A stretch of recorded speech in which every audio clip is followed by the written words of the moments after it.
बिस्मिल्लाहिर्रहमानिर्रहीम। अस्सलामुअलैकुम dear students, मैं आपका केमिस्ट्री टीचर मुदस्सर अली शरीफ और आज हम सेकेंड ईयर की केमिस्ट्री में इनऑर्गेनिक पोर्शन को स्टार्ट करने जा रहे हैं, जो कि स्टार्ट होता है चैप्टर नंबर 1 से, जिसका नाम है periodic classification of elements and periodicity. So let's start our topic. जी स्टूडेंट्स, जैसे कि चैप्टर के नाम से ही जाहिर होता है कि इसमें हम दो चीजों को डिस्कस करेंगे। एक है पीरियोडिक क्लासिफिकेशन ऑफ एलिमेंट्स और दूसरा है पीरियोडिसिटी। स्टूडेंट्स, सबसे पहले देखते हैं कि पीरियोडिसिटी क्या है। पीरियोडिसिटी है रेपिटेशन,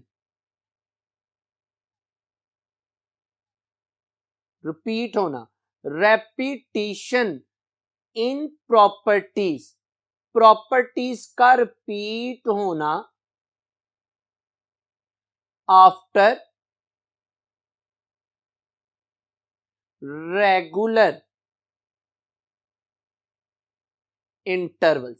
रेगुलर इंटरवल्स के बाद प्रॉपर्टीज का रिपीट होना क्या कहलाता है? पीरियोडिसिटी।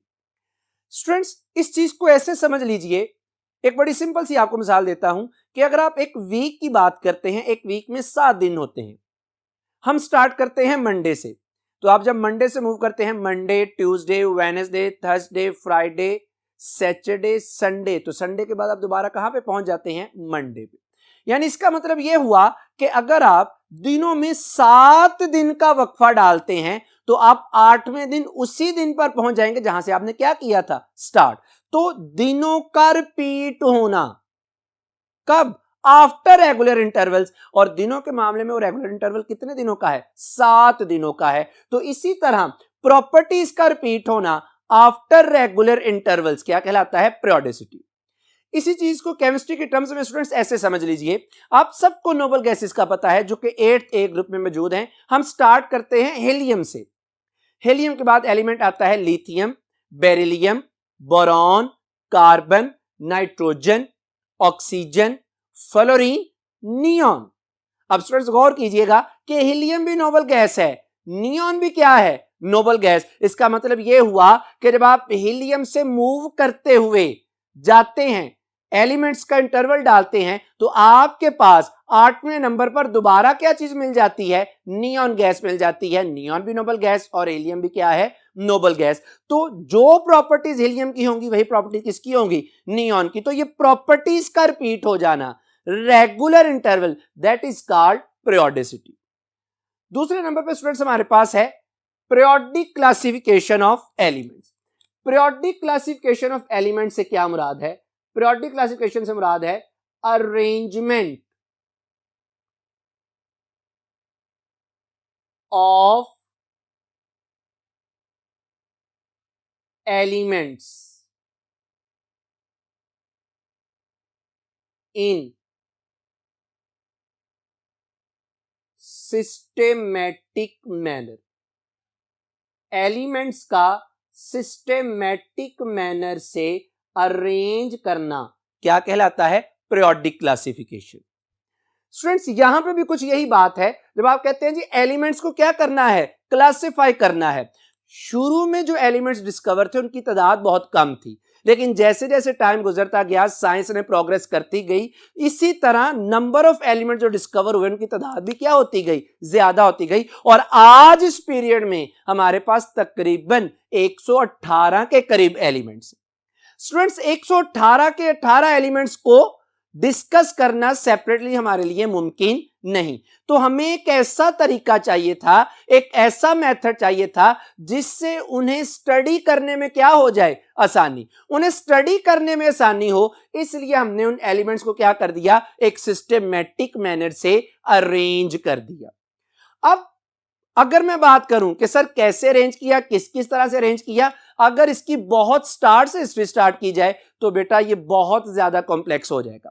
मैं चंद एक सीधा साइंटिस्ट के कंट्रीब्यूशंस को डिस्कस करूंगा जो पर्टिकुलरली हमारी टेक्स्ट बुक में डिस्कस किए गए। जी स्टूडेंट्स, इसी तरह अभी तक आज के दौर में हमारे पास तकरीबन 118 के करीब एलिमेंट्स क्या हो चुके हैं? डिस्कवर हो गए।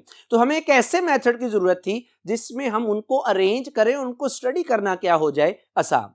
उनको स्टडी करने में आसानी हो, इस वजह से हमने एलिमेंट्स को क्या कर दिया? क्लासिफाई कर दिया। जब हमने एलिमेंट्स को अरेंज कर दिया तो उसके नतीजे में जो एलिमेंट्स की एक फॉर्म बनी, उस चीज को, उस फॉर्म को हम क्या बोलते हैं? Periodic table. Students, periodic table क्या है? Periodic table, a table obtained by arrangement of elements in groups and periods. तो स्टूडेंट्स, यहां पे आपको दो टर्म्स नजर आ रही हैं, एक टर्म है ग्रुप्स और दूसरा क्या है? पीरियड्स। अब देखते हैं कि ग्रुप्स क्या चीज है। ग्रुप्स है स्टूडेंट्स हमारे पास vertical columns, vertical columns in the table. जैसे स्टूडेंट्स आप देख सकते हैं हमारे पास है hydrogen, lithium, sodium, potassium, rubidium, caesium, francium. This is called a group. इसी तरह स्टूडेंट्स पीरियड्स क्या है? Periods are horizontal rows. Horizontal rows को क्या बोलते हैं? पीरियड्स। जैसे स्टूडेंट्स हम सेकंड पीरियड की बात कर लेते हैं। Lithium, beryllium, boron, carbon, nitrogen, oxygen, fluorine और नियॉन। तो एलिमेंट्स को ग्रुप्स और पीरियड्स में अरेंज करने के बाद जो टेबल हासिल होता है that is called periodic table. अब पीरियोडिक टेबल बन गया, इसका हमें क्या फायदा है? पीरियोडिक टेबल का क्या फायदा है? Provides a basic framework to study the periodic behaviour. Students, बात फिर आ गई पीरियोडिक बिहेवियर, और मैं आपको बताऊं कि पीरियोडिक बिहेवियर से मुराद पीरियोडिसिटी ही है, यानी प्रॉपर्टीज का रेगुलर इंटरवल्स के बाद रिपीट होना। पीरियोडिक बिहेवियर कह लें या periodicity. Study the periodic behaviour of elements and there compounds. Students, जब हम इनका पीरियोडिक बिहेवियर, इनकी पीरियोडिसिटी को डिस्कस करते हैं तो यहां से हमें पता चल जाता है इन एलिमेंट्स और कंपाउंड्स की प्रॉपर्टीज का। और अब आपको पता है कि प्रॉपर्टीज क्या चीज है? दो चीजें डिस्कस करते हैं, एक फिजिकल और एक केमिकल। स्टूडेंट्स, आज के इस दौर में जो हम पीरियोडिक टेबल डिस्कस करते हैं, शुरू में बिल्कुल ऐसा नहीं था। आज के इस दौर में तकरीबन एलिमेंट्स की तादाद 118 है, लेकिन जब केमिस्ट्री का आगाज था, बहुत सालों पहले की बात, सैकड़ों साल पहले की बात, उस वक्त एलिमेंट्स की तादाद कम थी। तो साइंटिस्ट ने अपने वक्त के नॉन एलिमेंट्स को डिफरेंट पैरामीटर्स की बुनियाद पे क्या किया? क्लासिफाई किया। हम उन सब की डिटेल में तो नहीं जाएंगे, लेकिन हम चंद एक उन साइंटिस्ट को डिस्कस करेंगे जिनका जिक्र हमारी टेक्स्ट बुक में किया गया है। यानी अब हम डिस्कस करने जाएंगे हिस्टोरिकल बैकग्राउंड और किन किन साइंटिस्ट ने अपने वक्त के नॉन एलिमेंट्स को क्या किया था? क्लासिफाई किया था। अब स्टार्ट करते हैं इसकी हिस्टोरिकल बैकग्राउंड। जी स्टूडेंट्स, सबसे पहले जो हमारे पास साइंटिस्ट आता है वो है अल राजी। अल राजी स्टूडेंट्स एक पर्शियन साइंटिस्ट था। याद रहे कि अल राजी एक फिलोसोफर भी था। अल राजी अल्केमिस्ट भी था।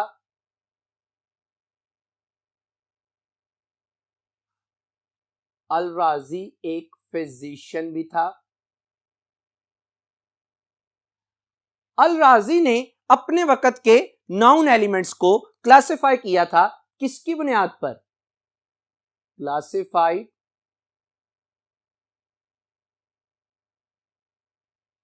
On the basis of physical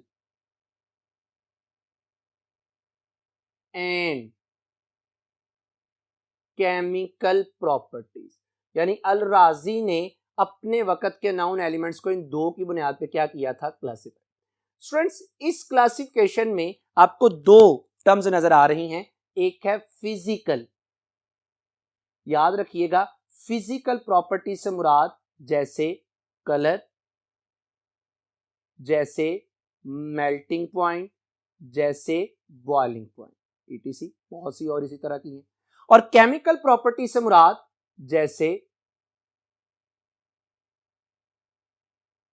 जिसमें क्या चीज इन्वॉल्व हो? केमिकल रिएक्शन, जिसमें बॉन्ड का बनना और बॉन्ड का टूटना। स्टूडेंट्स ये तो बात थी जो हमारे सब्जेक्ट से रिलेटेड थी, हमारे टॉपिक से, कि इसने एलिमेंट्स को क्लासिफाई किया। इसके अलावा जो अल-राजी के क्रेडिट पे जाता है, इसने, ये वो पहला साइंटिस्ट था जिसने पहचाना था रिकॉग्नाइज, पहचाना किसको? टॉक्सिसिटी। टॉक्सिसिटी से मुराद है जहरीलापन, किसका? ऑफ और सेन। स्टूडेंट्स इसने अपने वक्त की जो नाउन सब्सटेंसेस थी, सब्सटेंसेस क्लासिफाइड, इनको क्लासिफाई किया था इनटू 4 ग्रुप्स। 4 ग्रुप्स ने इसने सब्सटेंसेस को क्या किया था? क्लासिफाई किया। स्टूडेंट्स वो 4 ग्रुप्स कौन कौन से हैं? वो 4 ग्रुप्स थे वेजिटेबल्स, उनमें आता है एनिमल्स,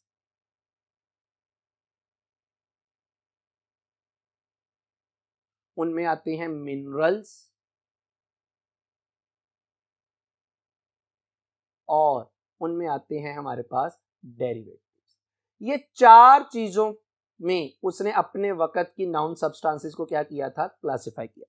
स्टूडेंट्स हमने जिक्र किया एलिमेंट्स का, तो एलिमेंट का ताल्लुक किसके साथ होगा? मिनरल्स के साथ।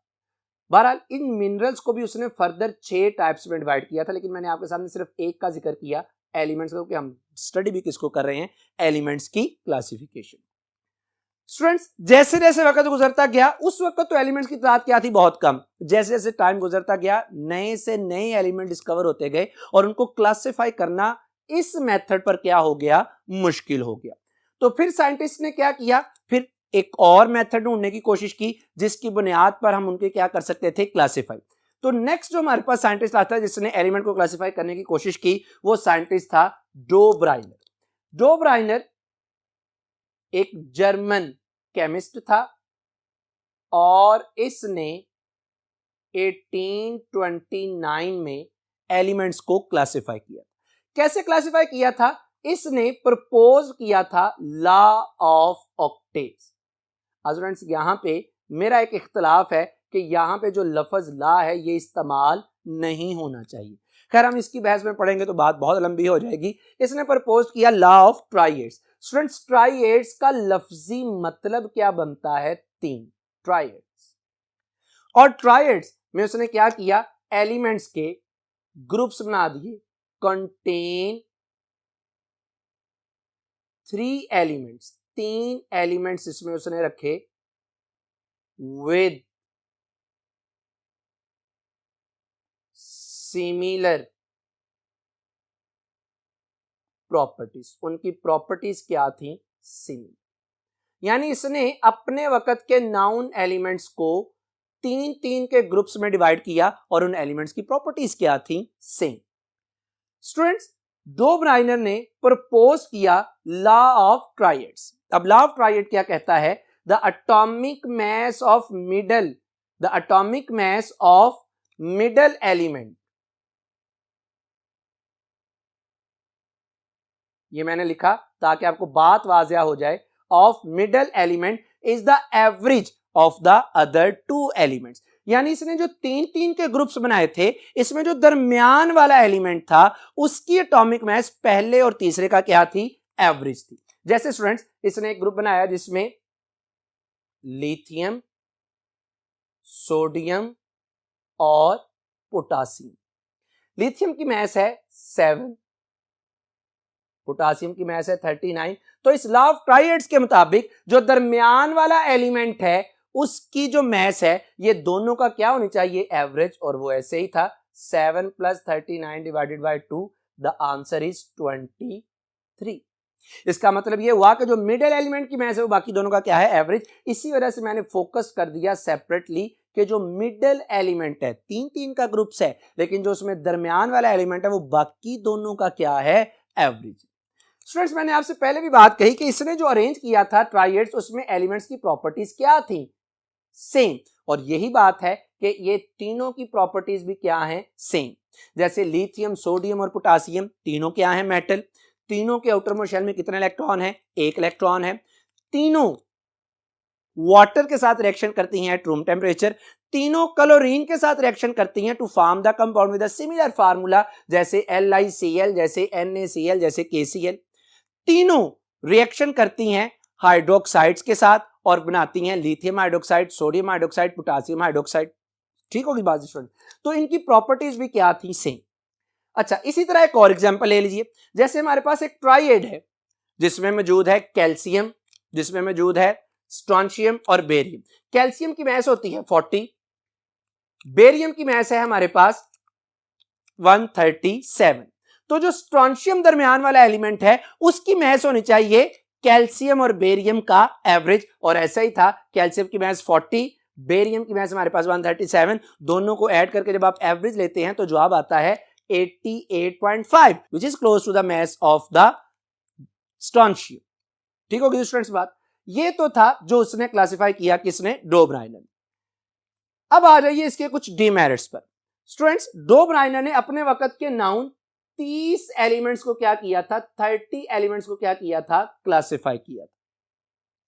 लेकिन स्टूडेंट्स, जैसे जैसे साइंस प्रोग्रेस करती गई, ये तमाम मजीद एलिमेंट्स डिस्कवर हुए, तो ये जो एप्लीकेशन थी, जो लॉ ऑफ ट्राइएड्स था, ये सब पर एप्लीकेबल ना रहा। यानी पहला इसका डीमेरिट ये बन गया, not applicable to all then known elements. ये उस वक्त के तमाम मालूम एलिमेंट्स पर एप्लीकेबल नहीं। स्टूडेंट्स ने कहा था, दोबारा सुन लीजिए, कि मिडिल एलिमेंट की जो मैस है वो एवरेज है। अगर मैं इसी चीज को जहन में रखूं और इसको अप्लाई करने की कोशिश करूं, किस पर? इस ट्राइएड पर, फ्लोरीन, क्लोरीन, ब्रोमीन। फ्लोरीन का एटॉमिक नंबर होता है 19, ब्रोमीन का एटॉमिक नंबर होता है 80। Then the atomic mass of the chlorine must be the average of fluorine and bromine, और वो क्या है? 19 plus 80 divided by 2, the answer is 49.5। तो स्टूडेंट, इस ट्राइएड के मुताबिक क्लोरीन का मैस होना चाहिए था 49.5, लेकिन रियलिटी ये है कि क्लोरीन का जो मैस है दैट इज 35.5। तो यहां पे आके जो न्यूलैंड की, जो डो ब्राइनर की क्लासिफिकेशन है, वो भी क्या हो जाती है? गलत हो जाती है। सो हमें जरूरत है एक नए मेथड की जो कि अपने वक्त के देन नाउन एलिमेंट्स को अच्छे तरीके से क्या कर सके? अरेंज कर सके। इसके बाद कौन सा साइंटिस्ट है? आइए अब वो डिस्कस करते हैं।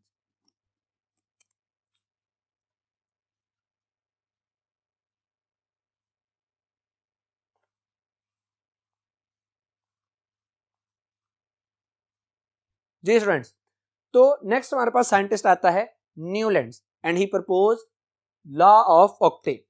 स्टूडेंट्स, न्यूलैंड इंग्लिश साइंटिस्ट था और उसने 1864 में अपना ये लॉ क्या किया था? प्रपोज किया था। स्टूडेंट्स, न्यूलैंड ने अपने वक्त के नाउन 62 एलिमेंट्स को क्या किया था? क्लासिफाई किया। और स्टूडेंट्स, यहां पे एक इंटरेस्टिंग बात यह है कि Newland was a musician also. Newland एक म्यूजिशियन। और आप ये सुनकर हैरान होंगे कि न्यूलैंड ने अपना लॉ ऑफ ऑक्टेव प्रपोज किया था म्यूजिक से। स्टूडेंट्स, ऑक्टेव, लफ्ज ही बताते हैं, ये निकला है आर्ट से। और हमारे जो बड़े सगीर में म्यूजिक की अगर बात की जाए, सुरों की, तो वो भी ऐसे ही है। जैसे हम क्या कहते हैं कि वो सुर क्या है? सा, रे, गा, मा, पा, धा, नी। देखिए, हमें सुरों का भी पता चल रहा है और साथ ही साथ हम लॉ ऑफ ऑक्टेव को भी डिस्कस कर रहे हैं। तो खैर, क्या थे जी? सा, रे, गा, मा, पा, धा, नी। तो नी के बाद दोबारा मुझे बताएं अगर आप, तो कौन सा सुर आएगा? नी के बाद दोबारा सुर आता है सा।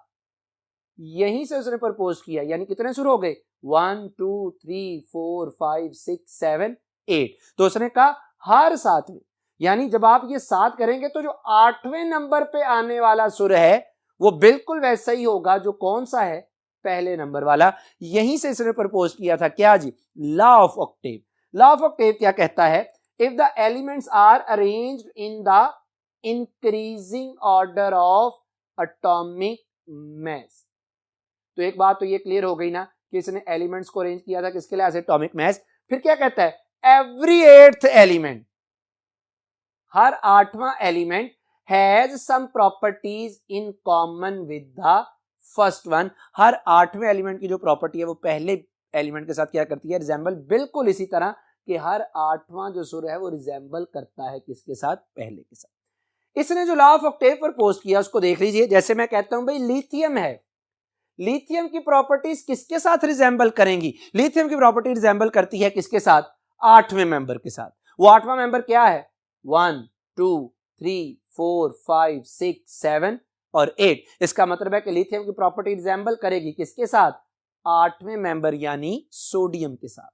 इसी तरह स्टूडेंट्स आप कहते हैं सर बताइए बोरॉन की प्रॉपर्टीज किसके रिजेंबल करेंगी, तो काउंट कर लीजिए 8वें मेंबर के साथ, 1 2 3 4 5 6 7 और ये 8, यानी बोरॉन की प्रॉपर्टी रिजेंबल करेंगी किसके साथ, 8वें मेंबर के साथ। सो ये था हमारे पास क्या, लॉ ऑफ ऑक्टेव। स्टूडेंट्स इस लॉ ऑफ ऑक्टेव के अब कुछ मेरिट्स थे, कुछ बेनिफिट्स भी थे जो हमें यहां से कंक्लूड करने हैं। आइए देखते हैं इसके मेरिट्स को। जी स्टूडेंट्स सबसे पहला जो मेरिट है, जो न्यूलैंड था वाज फर्स्ट पर्सन, ये वो पहला साइंटिस्ट था who devised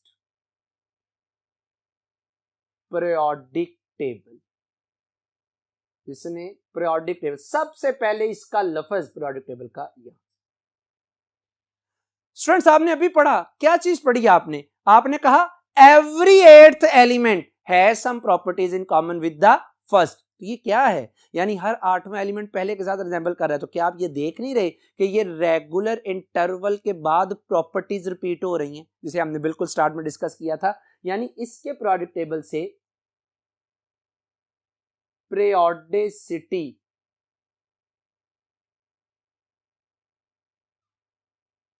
was observed। Newland के इस क्लासिफिकेशन से हमने सबसे पहले ऑब्जर्व किया कि इसको पीरियोडिसिटी को। At the same time students इसके कुछ डीमेरिट्स भी थे। जैसे न्यूलैंड ने सबसे पहले ये प्रपोज किया, उसने कहा only 62 elements exist in nature. Nature में सिर्फ और सिर्फ कितने एलिमेंट्स एग्जिस्ट करते हैं, 62। No element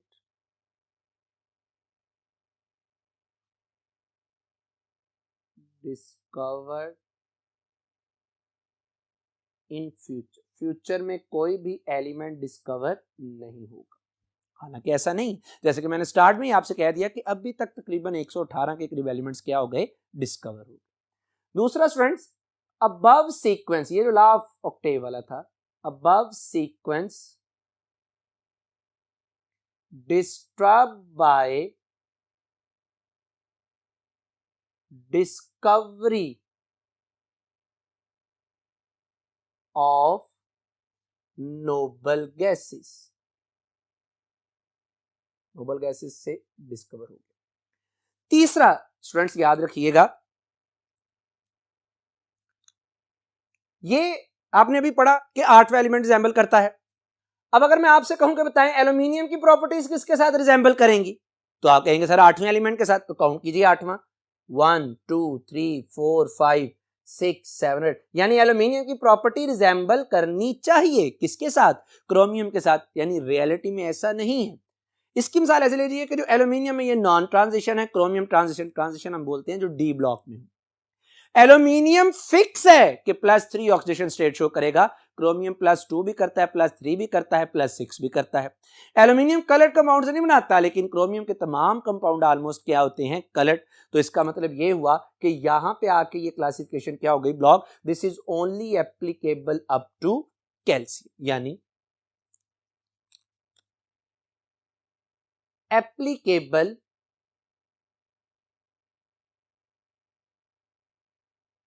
only up to calcium. Students, calcium का मास होता है 40, तो आप ये भी कह सकते हैं applicable only to those elements whose mass is 40। एक और ड्रॉबैक जरा ऑब्जर्व कीजिएगा